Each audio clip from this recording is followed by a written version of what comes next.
going, and then being like, we'll get you in with a career advisor. And I went in and she says, well, what do you want to do? And I was like, I'd love to be an outdoor pursuits instructor. And she went, outdoor? we don't have that. Hi you Walkwatchers, and welcome back to another one of our videos, this time from the beautiful Whistler in Canada in British Columbia, BC. Meeting up with a friend called Pete Thompson that I'll introduce to you in a little minute or two, but this is Whistler. It's in the full swing of preparations for a mountain bike event. Oh, there's Pete. I'll introduce you to him in a wee second, but look at this, look at all the preparations for this, and there are bikers here and they're still building the ramps. The town is absolutely gorgeous, and it is just breathtaking the way that it's just set into the natural environment, full of trees and open spaces. But you can see that the infrastructure is built around people who just want to get up into the mountains. How do we get you up there safely and quickly? And you can see the ski lifts here. So what are we doing today? So we're going to go currently on the Blackcomb Gondola, going up. We're going to take the peak-to-peak across to Whistler. Which is scary dinners. which is a different mountain. Okay. And then we're going to go from there. We'll spend a bit of time. We'll have a look, take a look. You can see where I work, and we'll see who's there. And from there we'll go up to the top of the peak, and which is a pretty iconic. At Whistler. On Whistler. Okay. A pretty iconic chair. And during the winter, you know, it's a lot of people come from all over the world to kind of see it and ski it. And then we will do the high note trail, and we'll kind of see how we go, and we'll see what the weather's like, but then we'll pick a spot to have a chat, and then we can do the... Yeah, because it's particularly warm today. Yeah. I mean, what is it now? What is that? I can't even read it. So it's 25 degrees now, and it's still early morning. Yeah.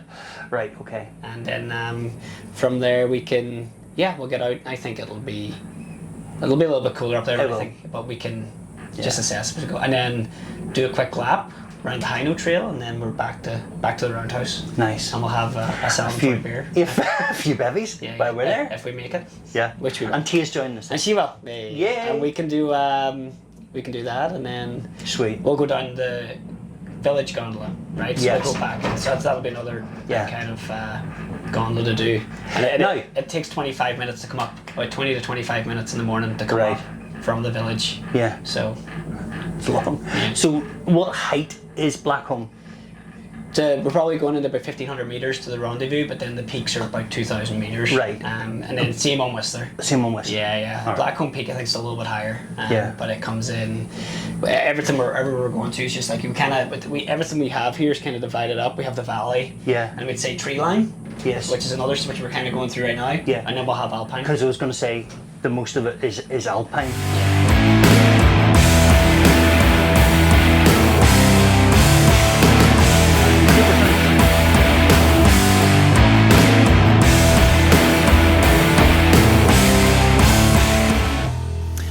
So as Pete said, we're now up on the top of Blackcomb Mountain, and this is us crossing the peak-to-peak gondola up onto Whistler. Just look at these mountains, aren't they spectacular? And this is Pete doing what Pete does best. He's befriending this lady who is a skier in the winter, but is here to see what Whistler Mountain has to offer in the summer.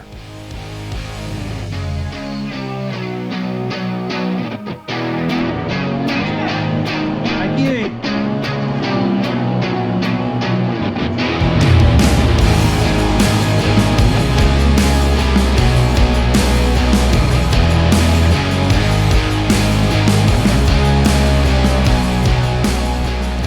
So of course, once we got to the top of Whistler, we'd have to go and see the ski patrol centre there where Pete works, and I got a guided tour of the place, which is really impressive. What these guys deal with day in, day out is phenomenal. Thousands of people on the mountain every day.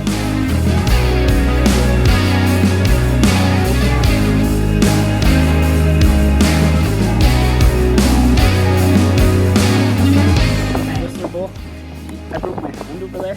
Right. Remember I broke my hand? Yeah. Yeah, I was like right over there. Oh wow.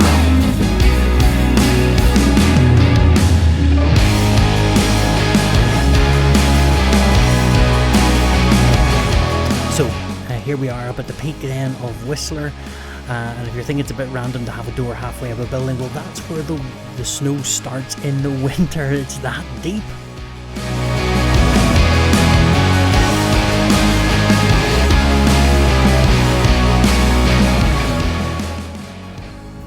Just look at these views. Aren't they spectacular, of these mountain ranges that surround Whistler and Blackcomb? Now, it was very busy the day that we were up, hundreds of people up there, but it's not usually that busy. There are usually an awful lot more people. And so here we are now on the trail, leaving the top of Whistler, heading down through that section that Pete had described, the alpine section, aiming for the tree line. And there is still snow on the ground. It's flipping amazing. Look at this, look at this. So and then this happened. For this to melt?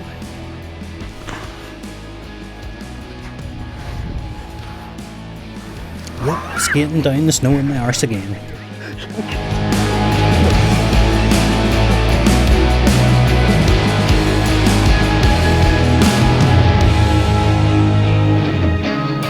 Now, there are loads and loads of little alpine flowers the whole way down through the alpine region.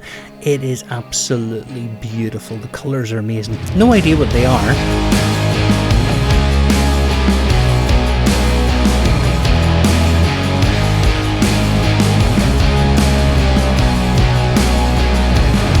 And then as you come down this phenomenal terrain, then you get beautiful views of Black Tusk Mountain way off in the distance. Absolutely gorgeous views.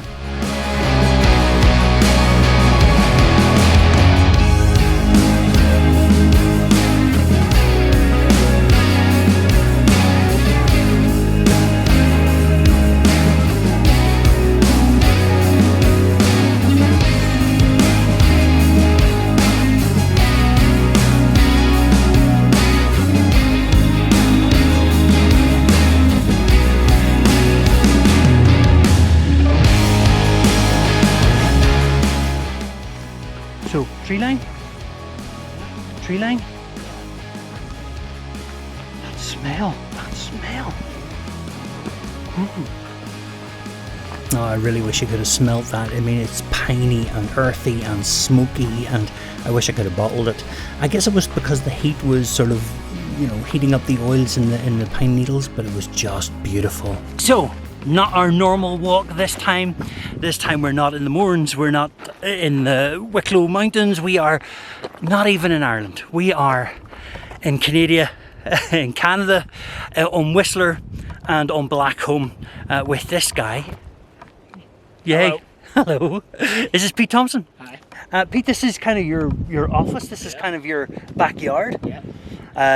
We're on the back side of Whistler Mountain right now. Yeah. We just came up on Peak Chair. Yes. And we are doing the High Note Trail. Yeah. Which is a summer trail. There's not a whole lot. Usually it happens on this side of the mountain in the winter. Because there's not I was going to say there's not a whole load of snow, but actually if we spin round, you can see that all the tops of the mountains are kind of covered. And that, there it is Black Tusk.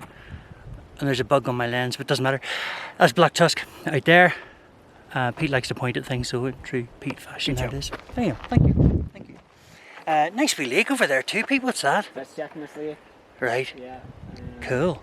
That you can usually get that by coming up through the valley here. Right. So where we were in Function, there's a Forest Service road that'll bring you up to it. Okay. But yeah, super.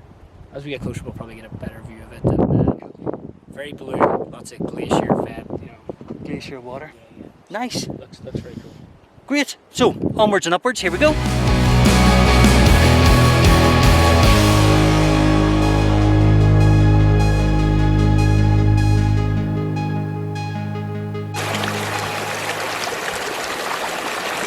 Now there's loads of wildlife on the mountain. Oh, that was a marmot. Well, that was teal anyway. There are pika and black bear and loads of beautiful butterflies and birds.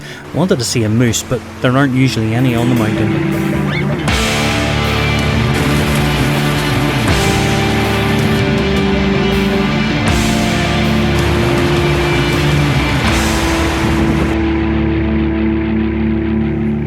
So we're still on the High Note Trail, we're contouring round the Whistler Mountain, and as we come onto these glacial melt rivers, they are extremely cold and refreshing and hard to pass by on a hot summer's Whistler day.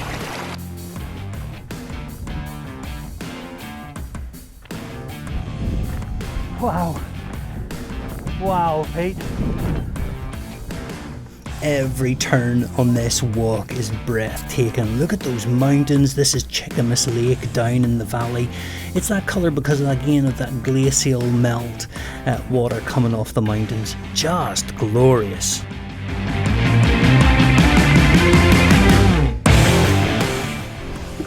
And then we're into different terrain yet again. These big, massive boulders that have come tumbling down from the peak, which is up to our left. By the way, this is the point where Pete said, hey, do you know we got snakes here? We'd like to bask on the rocks, obviously. Nice slow-mo there of Pete jumping a rock. Here we are now up onto the ridge, the saddle between Piccolo Mountain out to our right and Whistler up on our left-hand side. Remember pointing out the saddle? Yes. The saddle's over there. Uh-huh. Where that goes back in and down towards the beach here. It's called Sunball. You can't really see it from this side, but right, that's Harmony over that way. And then this is Symphony Chair right here. And you can see just Yes. Very good. So down in that right. Okay, here we go. Well, good walk so far. great walk so far. Yeah. Heat is something shocking, It's very warm. but it's great. Yeah. A little bit of wind too, which is nice. Yeah. That's kind of helped That's us. kinda But keeping it we're fresh. like, we're right in it though. There's very little shade and Yeah. it's 20 degrees. Yeah. 20, Okay, well look, let's do some either ors first of all. Sure. These are the ones to get you loosened up and to talk a wee bit more, because I know that you're, really concerned about being in front of the camera, Pete, and I know And you'll talking. find it very difficult. I know. Yeah. I struggle with it. Okay, so let's do some either ors. Right, sweet or savoury? Sweet. Okay. Going out or staying in? Staying out. Cook or do the dishes? Doing the dishes. Okay. Vacation to do lots or vacation to do nothing? Vacation to do nothing, I think, is, Okay. I do a lot when I'm here, so it's nice to get away and not do anything. Yeah. Yeah. Right, if you were being attacked by somebody, would you prefer it to be ninjas or pirates? See, the ninja one would be quieter. You'd not see Yeah. them come, but the pirate one, you'd be more scared. So I think ninja. Ninjas, Yeah, okay. quick and easy. Okay. Burger King or McDonald's? McDonald's. Cadbury or Hershey's? Well, Cadbury's. Of course. Yeah. Of course. Which Alyn very kindly brought some with them too, which was nice.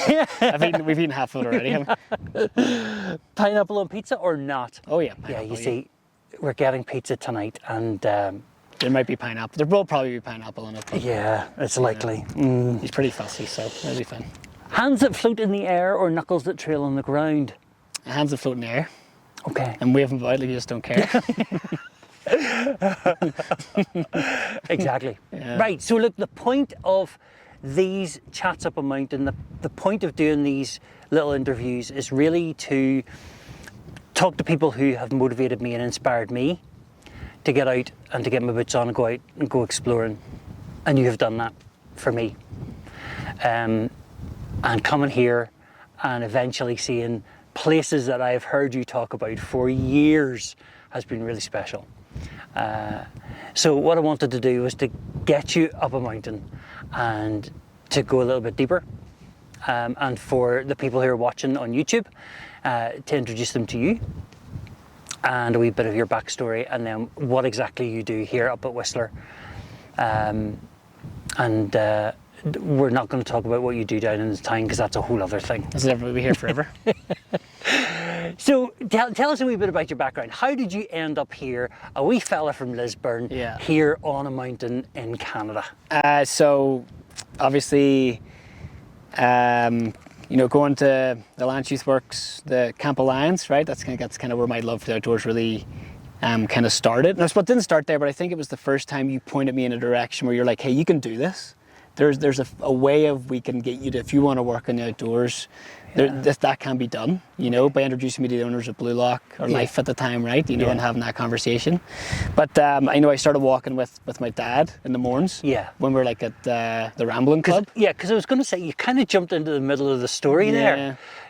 So, okay, for everybody out there, Pete and I go way back to when you were 10 years old. 10 years old. That's nuts. But you were already walking with your dad, doing the Mourne Mountains with the Rambling Club from Lisburn, from Christchurch in Lisburn, isn't that right? And it was like, we used to go like once every, maybe once or twice a month. Yeah. And it was really good. And it was, I think the more I did it, the more I got interested in doing the mountain leader qualification, and and then as we were saying, doing all the outdoor stuff with Blue Lock and Life and all that, it was the natural progression into just want to be in working, living in the outdoors and doing that. Yeah.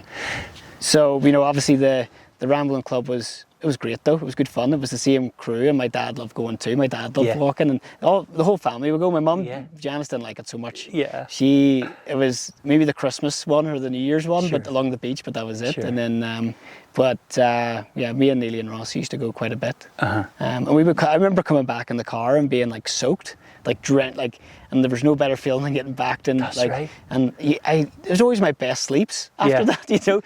You'd sleep for the drive home, like knock you out, And so that I guess that's where it all started. That was where my dad and going out into the outdoors, and then and spending time in the mornings too. Yeah. And that's kind of where it started. Okay, and then so where did it all connect then for you? Where did it finally click that this could be something that you could do as a job of work, like for the rest of your life? Kind of. I think it was right after you set up that meeting with the owners of Blue Lock, and they were like, listen, come down and spend some time with us.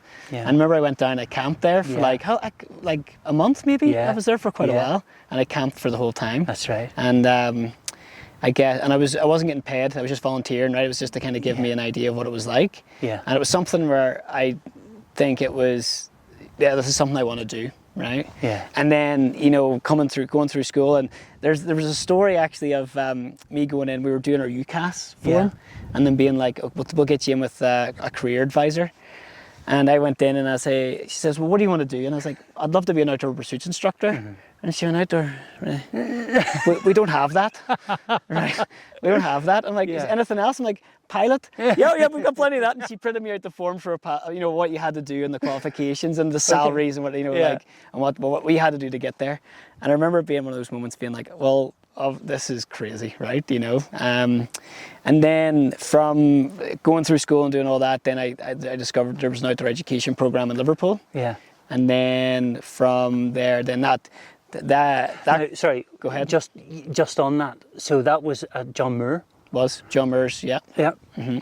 And the course instructed you in what? So it was 50-50, so 50% practical, 50% academic, and it was so the outdoor education with environmental science, right? Right. Okay. And the plan at that time, I think, was to do it and then think about doing a PGCE after, right? And but it was like a perfect mix of being able to get that, but then also doing the practical qualifications, right? Single pitch award, mountain leader award, some of your kayak stuff too. But I really didn't enjoy any of the kayak. I was always freezing. I really didn't like that. I loved the climbing. I loved the hill walking. That was my abiding memory of you, Pete, at John Moore's. It was every time you came home, it was like a list of all the gear that you were trying out and all the gear that you were going to get and all the gear that you sort of moved through that phase of gearhead into being a real lover of just being outside. Totally. And I remember obviously working at Cotswolds too. Yeah. So that was my part-time job when I was there, and I got hired in Liverpool. Yeah. And then I would actually come back and work at the Belfast store during Christmas. That's right. And that was a really easy flip. That was honestly, I just rocked up in the belt, and it was just between the two. Yeah. And it was a really nice thing to have. Right. Well, now carry on then. So after university, you didn't come home for long. You came home for a bit. Yeah. But then you toured around in France for a bit. Yeah, I did. Because I worked at the climbing hangar in Liverpool. That's right. Yeah. So I graduated, and I wasn't really able to stay. I couldn't afford to stay. And I was given a very unique opportunity to be able to kind of live and work in Liverpool and be able to work at the climbing hangar, which was amazing, you know. And I was then working at the climbing gym and climbing a lot. Yeah. And that was like the next chapter, I think. Yeah. It was more like just the bouldering aspect of climbing and just being a part of that community in Liverpool too, which is really, really cool.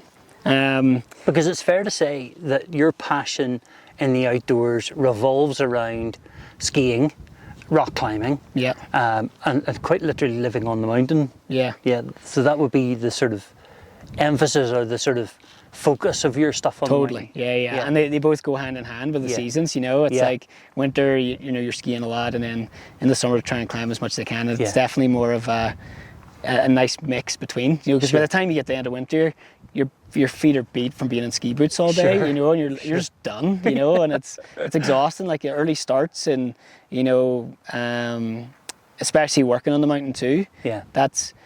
It's in fairness, the working on the mountain's not as bad as what I thought. I thought I was going to be exhausted all the time. Yeah. But it's really good. I really enjoy it, you know. Well, look, we'll come back to that. Yeah. We'll circle back to working on the mountain, because I want to get there. You did this sort of quick run into France for a bit, and I remember you coming back and saying, you know, I need to be where the big boys are. I need to be where the really good climbing is. I need to go to North America somewhere. So tell me, pick up the story then. How did you make that happen? Well, I was working at the climbing gym. Right. And then that's where I saved up the money then to be able to go to Squamish. Right. And Jed, the owner of the gym, and who became a good friend of mine, and In Liverpool. Yeah, and he really, he told me actually, he's like, Pete, you're only going to be here for a year.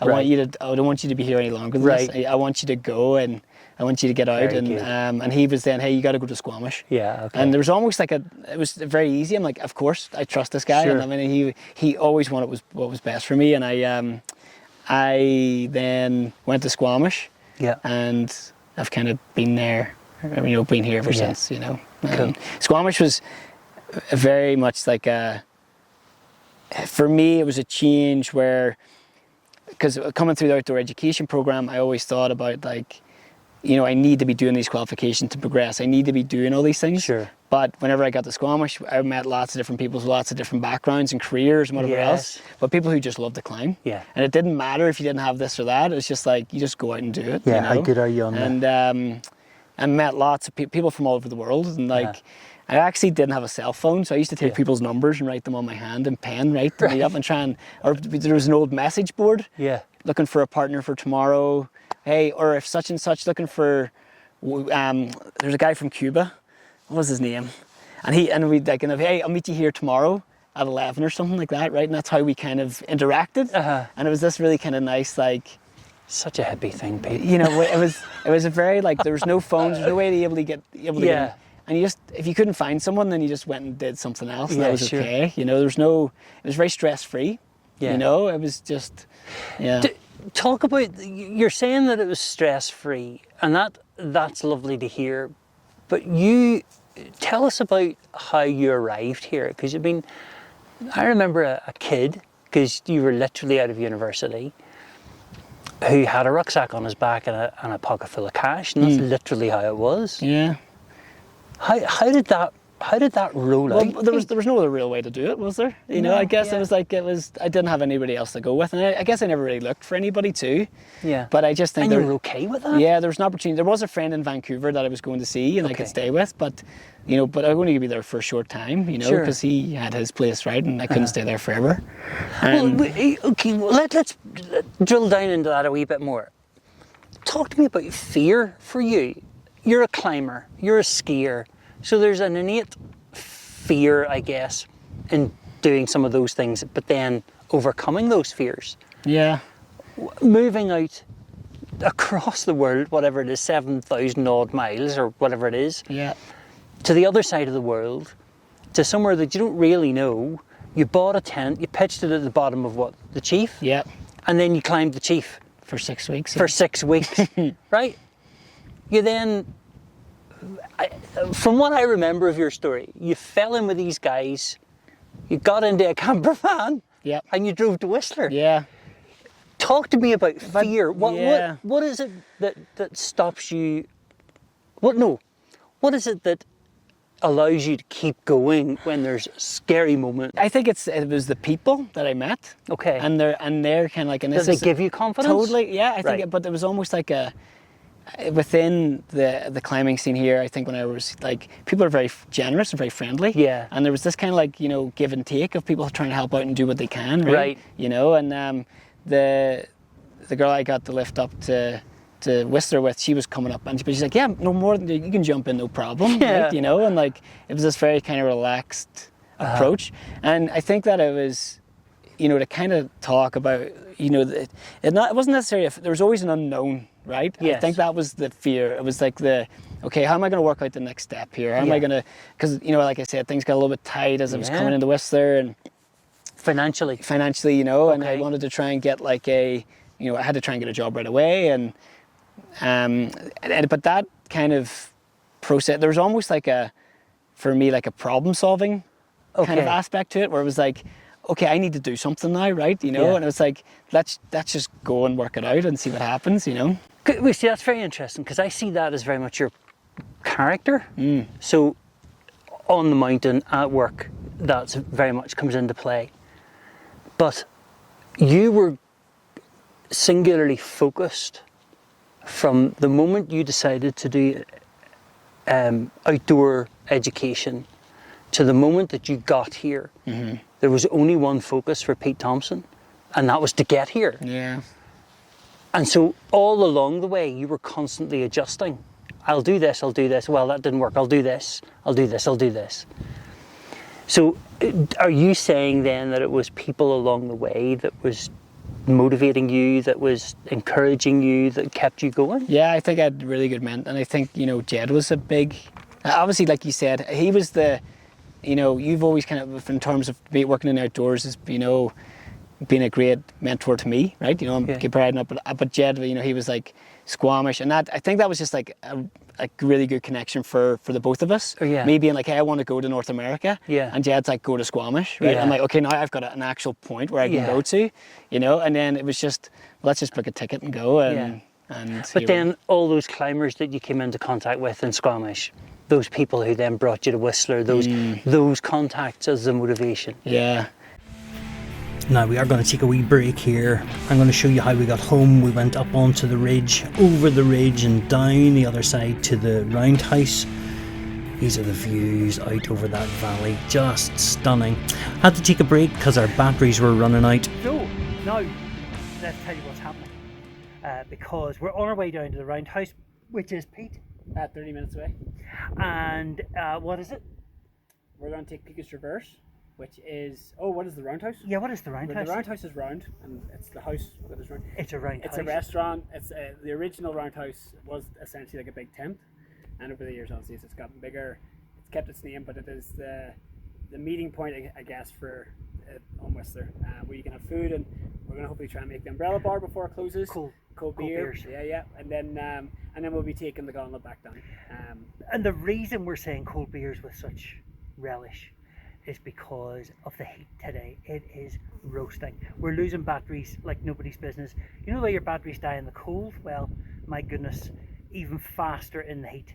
And they're coming out scorching hot when I'm changing them over.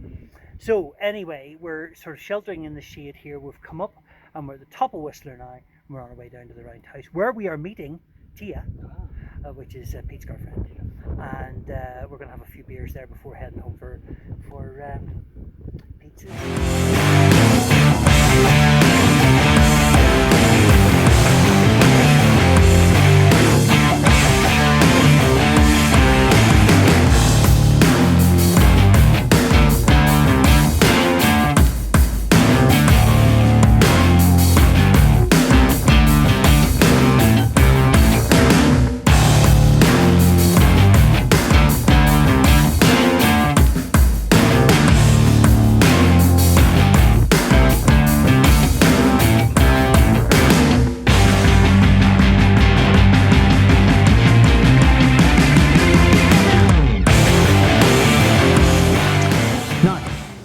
As we said, on the mountain, our batteries pretty much ran out.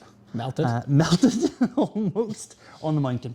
So we thought we'd come back and do the last couple of questions here, because it just was getting a bit crazy up there. So Pete, we got to the stage where you are now living and working in Whistler. But what do you do on the mountain? What do you do in Whistler Mountain? So we're part of the ski patrol team, Okay. and the ski patrol have been almost there since the 60s, and they are kind of in charge of a lot of different things, but primarily we take care of people who hurt themselves. So we do a lot of first aid. We make sure the mountain's safe, so we'll do run checks every day to make sure that everything looks good and like all the markings appropriate, and the runs are marked in for the conditions, because sometimes it gets quite icy, and we can warn guests then of what might be coming up, you know, ahead. And then finally we take care of avalanches. So we do the avalanche mitigation. You take care of avalanches? We take care of them, get rid of them. They're nice. Yeah. Okay. And how do you do that? How do you get rid of an avalanche? so the way we do it is we use explosives. So we work with, we work with a partner in a zone that we are designated, and we've been trained in kind of like that we take care, or not take care of, but we mitigate. So there's maybe 10 to 12 teams that go out on a big powder day when there's been lots of snow, and we will then go to our areas and use explosives then to create avalanches to make the area safe then for public. Okay, and then the public are then let onto the mountain? Yeah. Very cool. Yeah, so so it's all, like I said, it's all designated, and kind of it's broken up into different sections. And at the end, once we're complete our section, we will talk to the forecaster who is in charge of the day, and we'll say, hey, listen, yeah, we're happy with what we're seeing, and we're happy that we've mitigated as much as we could, like as what we can. So and then once we do that, then we can start opening the mountain for everybody, and then they get to skate. Yeah. How many people roughly on a mountain over the year? Our busiest day was like 30,000 people Per day? Yeah, Holy almost. smokes. It was December 20th, a couple of years ago, and that was madness. Like, Yeah, over, that's a lot of people. And that doesn't always necessarily mean there's just a lot of wrecks. Yeah. We could have a day like that and be pretty quiet. Yeah. But there's also days when we have less people and we are just wrecked. That's a very, very You're busy running all day. over the mountain? Totally, and it's yeah. So, to me, looking at the life that you've created here, you have your own business, you have a lovely home, beautiful girlfriend, you're working your dream job. Are you happy? Oh yeah, very happy. It is kind of crazy. I think back to whenever I first got here, and to think where I am now, and to think about where I wanted to be. I'm kind of there, and it keeps growing and evolving, and that's that's the bit that I love.